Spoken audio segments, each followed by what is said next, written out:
2025 সালে ফিতরার টাকা কত টাকা করে জনপ্রতি দিতে হবে, ইসলামিক ফাউন্ডেশন কত টাকা করে দেওয়ার জন্য ঘোষণা দিয়েছেন। সম্পূর্ণ নিয়মটি জেনে নিন, না হয় ফিতরা আদায় হবে না। আর আপনার পরিবারে কারা কারা ফিতরার টাকা দিতে হবে, কোন দিন দিতে হবে এবং পরিবারের ছোট্ট বাচ্চাদের ফিতরা আদায় করতে হবে কিনা, সম্পূর্ণ নিয়মটি জানতে পুরো ভিডিওটি শুনতে হবে। সম্মানিতা মা বোন, ফিতরা কেন আদায় করতে হয় এই বিষয়টি আগে আমাদের জানা লাগবে। আমি সহজের জন্য আপনাদেরকে বলছি, বোঝার জন্য বলছি। আমরা যখন নামাজ পড়ি, আমরা যখন সালাত নামাজ যখন পড়ি, নামাজের মধ্যে যখন কোনো ত্রুটি হয়, ভুল হয়, এই ভুলটাকে সংশোধনের জন্য আমরা সাহু সিজদা দিয়ে থাকি। আমরা ভুলের জন্য সাহু সিজদা দিয়ে থাকি, আর সাহু সিজদার মাধ্যমে নামাজটা ত্রুটিমুক্ত হয়ে যায়।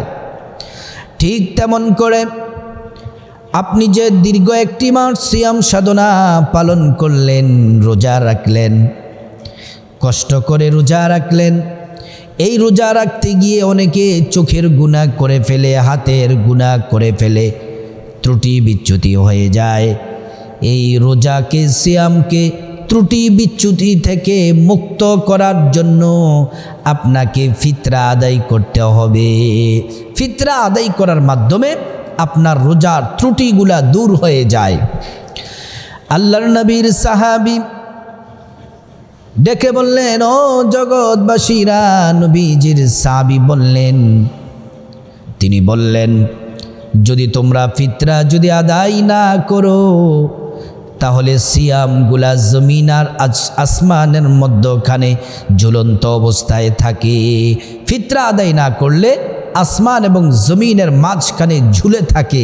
যখন আপনি ফিতরা আদায় করবেন, সাথে সাথে আপনার সিয়াম, রোজা আল্লাহর দরবারে কবুল হয়ে যায়। সুবহানাল্লাহি ওয়া বিহামদিহি। প্রিয় দিনদার ইমানদার মুসলিম ভাই ও বোন, এবার আসুন ফিতরা কারা কারা দিবে এ বিষয়টি জানার জন্য কথাগুলা মনোযোগ দিয়ে শুনতে হবে, বুঝতে হবে। ফিতরা কারা আদায় করতে হবে, কার কার উপর ফিতরা ওয়াজিব? যিনি নেশাব পরিমাণ সম্পদের মালিক হবেন। নেশাব পরিমাণ সম্পদ কতটুকু ভালো করে শুনুন। যদি কারো কাছে 7.5 ভরি স্বর্ণ থাকে, সে নেশাব পরিমাণ সম্পদের মালিক। কারো কাছে যদি 52.5 তোলা যদি রূপা থাকে, সে হলো নেশাব পরিমাণ সম্পদের মালিক। অথবা 52.5 তোলা রূপার পরিমাণ,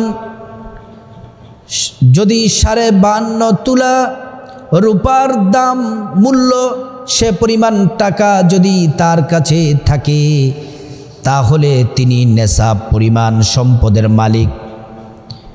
এমনও হতে পারে কারো কাছে 2 ভরি 3 ভরি স্বর্ণ আছে, নগদ ক্যাশ টাকা আছে। ধরুন কারো কাছে 3 ভরি স্বর্ণ আছে এবং নগদ 20,000 টাকা আছে।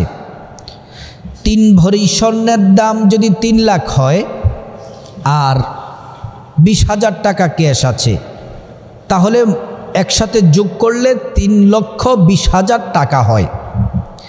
এই 3,20,000 টাকা দিয়ে 52.5 তোলা রূপা যদি কিনা যায়, তাহলে আপনার উপর ফিতরা ওয়াজিব।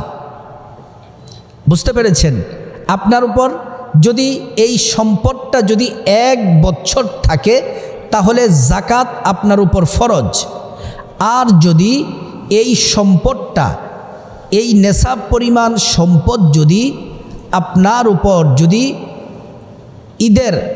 রোজার ঈদের চাঁদ ওঠার পর থেকে ঈদের জামাত পর্যন্ত যদি থাকে, তাহলে আপনার উপর ফিতরা দেওয়া ওয়াজিব, সাদাকাতুল ফিতর দেওয়া ওয়াজিব। জাকাতের ক্ষেত্রে 1 বছর পূর্ণ হওয়া লাগবে এই সম্পদ। আর ফিতরার ক্ষেত্রে শুধুমাত্র রোজা শেষে যে চাঁদ উদিত হবে, ওই চাঁদ ওঠার পর থেকে ঈদের জামাতের আগ পর্যন্ত যদি সে পরিমাণ সম্পদের মালিক থাকেন, তাহলে আপনাকে যাকাত দিতে হবে, আপনাকে ফিতরা দিতে হবে, ফিতরা দিতে হবে আপনাকে। তাহলে যাকাতের নিসাব আর ফিতরার নিসাবের মধ্যে পার্থক্য হচ্ছে 1 বছর পূর্ণ হওয়া লাগবে যাকাতের, আর ফিতরা হচ্ছে শুধুমাত্র চাঁদ ওঠার পর থেকে ঈদুল ফিতরের আগ পর্যন্ত এই সময়টার মধ্যে থাকলেই আপনাকে ফিতরা দিতে হবে, ফিতরা দেওয়া ওয়াজিব। প্রিয় দিনদার ইমানদার মুসলিম ভাই ও বোন, এজন্য ফিতরা আপনি কাকে দিবেন? এবার আসুন, ফিতরা কাকে দিবেন? যাদেরকে যাকাত দেওয়া যায়, যাকাত যারা যাকাত দেওয়া যাদের জন্য হক, যাকাত যারা গ্রহণ করবে তারাই ফিতরা গ্রহণ করতে পারবে। ফকির, মিসকিন, দরিদ্র তাদেরকে আপনি তাদেরকে যাকাতও দিতে পারবেন, ফিতরাও আপনি তাদেরকে দিতে পারবেন। এবার আসুন, ফিতরার টাকা কত টাকা করে ঘোষণা হয়েছে? বাংলাদেশ ইসলামিক ফাউন্ডেশন কত টাকা করে ঘোষণা করেছেন? বাংলাদেশ ইসলামিক ফাউন্ডেশন থেকে সর্বনিম্ন ফিতরার টাকা ধার্য করেছেন 110 টাকা। এর উপরে দেওয়ার চেষ্টা করবেন, 20-30 টাকা দেওয়ার চেষ্টা করবেন। 110 টাকা হচ্ছে সর্বনিম্ন, আর সর্বোচ্চ হচ্ছে 2805 টাকা, 2805 টাকা সর্বোচ্চ ফিতরা ধার্য করা হয়েছে। এজন্য আপনি ফিতরা দিবেন। পরিবারের একজন যদি নেশাব পরিমাণ সম্পদের যদি মালিক থাকে, পরিবারের বাকি সবার, আপনার মা, বাবা, স্ত্রী, ছেলে, মেয়ে, ছোট্ট সন্তান, ভাই বোন, সকলের ফিতরা আপনি আদায় করতে হবে, সকলের ফিতরা আপনি দিতে হবে। এজন্য আমার ভাইয়েরা, ফিতরার বিষয়গুলা ভালো করে জেনে বুঝে আপনাকে আদায় করতে হবে। এবার আপনি ফিতরা ফকির মিসকিনকে কতটুকু করে দিবেন, এই বিষয়টা একটু ভালো করে ক্লিয়ার করে শুনতে হবে। ফিতরার টাকা, একজনের ফিতরার টাকা একজন ফকির মিসকিনকেই দিবেন। যেমন সর্বনিম্ন 110 টাকা, আপনি এটা একজনকেই দিবেন, এটা উত্তম। আবার আপনি এটাও করতে পারেন, কয়েকজনের ফিতরার টাকা একজনকেই দিতে পারেন, এটা জায়েজ আছে। কিন্তু আমরা কি করি, একজনের ফিতরার টাকা ভেঙ্গে ভেঙ্গে 10-20 টাকা করে আমরা কয়েকজনকে দেই, এটা উত্তম নয়। উত্তম হচ্ছে আপনি একজনের টাকা একজনকেই দিবেন। প্রিয় দিনদার ইমানদার মুসলিম ভাই ও বোন, এবার আসুন, ফিতরা কখন দিবেন, কোন সময় ফিতরা দেওয়া উত্তম সময়? ফিতরা দেওয়ার উত্তম সময় হলো রমজান শেষে যখন ঈদের চাঁদ ওঠে, চাঁদ ওঠার পর থেকে আপনি ঈদের জামাতের আগেই আপনি ফিতরা আদায় করে দিবেন। ফিতরা খাদ্য দিয়ে দেওয়া যায়, আপনি চাল দিয়ে দিতে পারবেন, গম দিয়ে দিতে পারবেন, জব দিয়ে দিতে পারবেন, আবার আপনি টাকাও দিতে পারবেন, হয়ে যাবে, কোনো সমস্যা নেই। আল্লাহর নবী সাল্লাল্লাহু আলাইহি ওয়াসাল্লাম বললেন, ও আমার উম্মতেরা শোনো, তোমরা ঈদের জামাত, পবিত্র ঈদুল ফিতরের জামাত একটু দেরি করে পড়ো, যেন সবাই সাদাকাতুল ফিতর, ফিতরা আদায় করে যেন সবাই স্বাচ্ছন্দ্য বোধে জামাতে, যেন ঈদের জামাতে যেন অংশগ্রহণ করতে পারে। এজন্য ঈদুল ফিতরের জামাতটা একটু দেরি করে পড়ো। এজন্য আমার মুসলিম ভাই ও বোন, ফিতরা হচ্ছে রোজার ভুল ত্রুটি থেকে মুক্ত করে, এজন্য ফিতরা আমাদের সবাইকে দিতে হবে। আপনার ছোট্ট ছোট্ট বাবুদেরও ফিতরা দিয়ে দিবেন। এজন্য রমজান মাস চলে যাচ্ছে, দান সাদাকার পরিমাণ বাড়িয়ে দেন। রমজান মাসে কেউ যদি 1 টাকা দান করে, তাহলে 70 টাকা দান করার সওয়াব পেয়ে যাবে। 1 টাকা দান করলে শুধু 70 নয়, 700 টাকার সওয়াব পেয়ে যাবেন, 700 গুণ বেড়ে যাবে। শুধু তাই নয়, আল্লাহ রাব্বুল আলামিন বললেন, কোনো বান্দা যদি আল্লাহর রাস্তায় দান করে, আল্লাহ পাক সেটাকে ডান হাতের মধ্যে নিয়ে নেন, সেটাকে লালন পালন করে বাড়িয়ে বাড়িয়ে সেই 1 টাকাকে উহুদ পাহাড় পরিমাণ বিশাল নেকি করে আল্লাহ তাআলা হাসরের ময়দানে বান্দাকে উপহার দিবেন।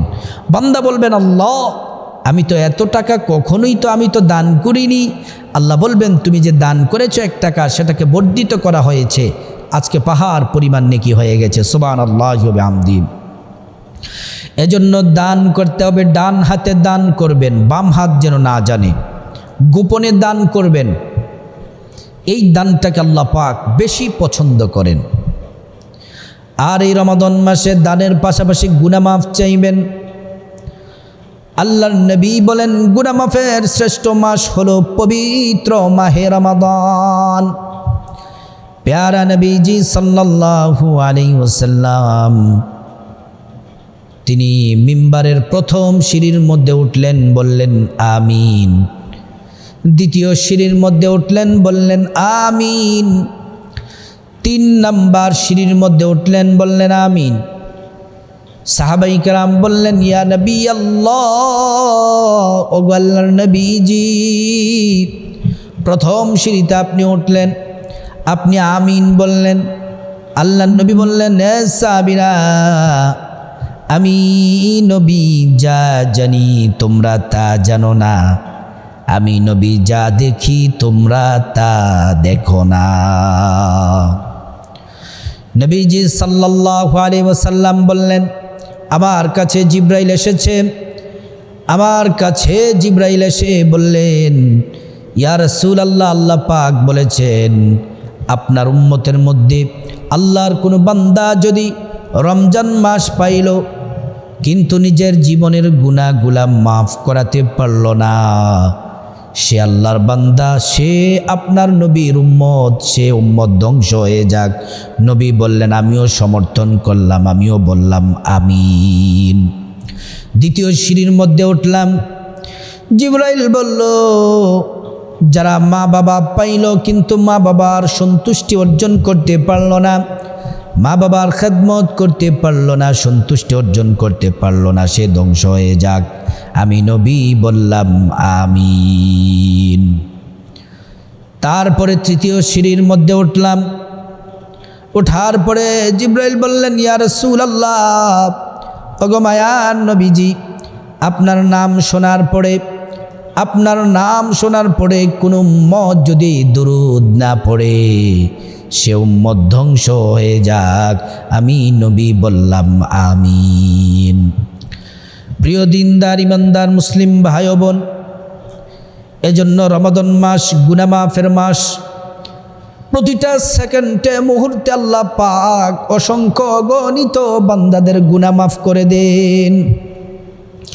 5 ওয়াক্ত নামাজের পরে তাহাজ্জুদের সময় আল্লাহ পাক জমিনের প্রথম আসমান থেকে ডাকতে থাকেন, ডেকে ডেকে বলেন, এ বান্দা, কে কে আছো গুনাহ করেছো, অপরাধ করেছো, তোমার যত বড় পাপ থাকুক, যত বড় গুনাহ থাকুক, আমি আল্লাহর কাছে ক্ষমা চাও, আমার ক্ষমার দরজা খোলা আছে, ক্ষমা চাও, আমি আল্লাহ পাক তোমাদেরকে ক্ষমা করে দিব, তোমাদের জীবনের সব গুনাহগুলো আমি আল্লাহ রাব্বুল আলামিন মাফ করে দিব। সুবহানাল্লাহি ওয়া বিহামদিহি। আল্লাহ পাক আবার ডেকে ডেকে বললেন, কার কার রিজিকের প্রয়োজন আছে বলো, আমি আল্লাহ রাব্বুল আলামিন রিজিক দিব। কার কার বিপদ মুসিবত আছে আমি আল্লাহকে বলো, বিপদ মুসিবত থেকে তোমাদেরকে দূর করে দিব, সমস্ত বিপদ দূর হয়ে যাবে। এজন্য সম্মানিত মা বোন ও মুসলিম ভাই, এই রমাদান মাস হলো রহমতের মাস, মাগফিরাতের মাস, নাজাতের মাস। এই রমাদান মাসে একটি নফল ইবাদত করলে সেটাকে আল্লাহ বাড়িয়ে বাড়িয়ে ফরজের সমান করে দেন। সুবহানাল্লাহ। একটি ফরজ আদায় করলে 70টি ফরজ আদায় করার নেকি আল্লাহ পাক দান করেন। এজন্য হেলায় হেলায় নষ্ট করেন না। রমজান কিন্তু এক এক করে চলে যাচ্ছে, জানি না এই রমজান কার জানি জীবনের শেষ রমজান। এজন্য অবহেলা করবেন না, অবহেলা করবেন না। ইবাদত করুন, 5 ওয়াক্ত নামাজ পড়ুন, তাহাজ্জুদ পড়ুন, জিকির করুন, কোরআন তেলাওয়াত করুন, দান সাদাকা করুন, সঠিকভাবে যাকাত দিন, ফিতরা আদায় করুন, আল্লাহর কাছে শুকরিয়া আদায় করুন, ইস্তিগফার পড়ুন, গুনাহ মাফ চান, এবাদতে প্রতিটা সময় কাটান। আল্লাহ পাক রব্বুল আলামিন আমাদের সবাইকে সঠিকভাবে ফিতরা যেন দিতে পারি। আল্লাহ তাআলা আমাদের সবাইকে তৌফিক দান